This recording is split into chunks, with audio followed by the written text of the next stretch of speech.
A bottle contains 500 gram of solution with 5% salt. ठीक है? How much salt and water are there? आपको पूछ रहा है salt और क्या पूछ रहा है? Water पूछ रहा है, मतलब आपको पूछ रहा है mass of solute. जो आपका salt है, वो आपको पूछ रहा है. दूसरा पूछ रहा है mass of water. जो आपका क्या है? Solvent है.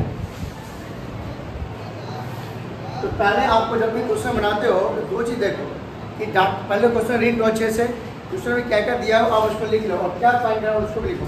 उससे आपका क्लियर हो जाएगा कि आपको निकालना क्या है और डाटा क्या दिया हो. उसके हेल्प से आप इजीली फाइंड कर सकते हो. अब यहाँ पे देखो लिखा हुआ क्या है, वाटर कंटेंट्स कितना ग्राम, 500 ग्राम लिखा हुआ है सॉल्यूशन. मतलब मास दे दिया किसका, सॉल्यूशन का दे दिया है.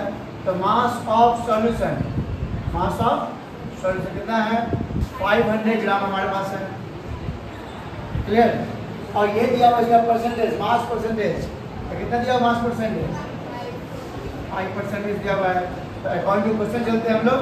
फॉर्मूला क्या होता है, मास परसेंटेज इक्वल टू क्या होता है, mass of solute by mass of solution.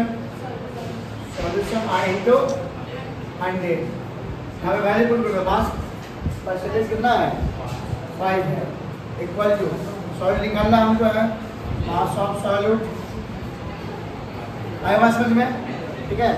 अब मास ऑफ सॉल्यूशन कितना हमारे पास है, 500. आई टू कितना 100, 0 0 कट जाएगा, 8 से गुना होगा तो आ गया मास ऑफ सॉल्यूट कितना है, 25 ग्राम. अब मुझे क्या निकालना है, मास ऑफ वाटर. तो आप जानते हो सॉल्यूशन क्या दोनों होता है ना, और सॉल्यूशन दे रखा है. तो mass of water equal to mass of water equal to जो दिया हुआ सॉल्यूशन उसमें से सॉल्ट को माइनस कर दो. सॉल्यूशन कितना दिया हुआ है 500 और सॉल्ट कितना है 25 ग्राम. कितना जाएगा, कितना है 475. 470. ठीक है.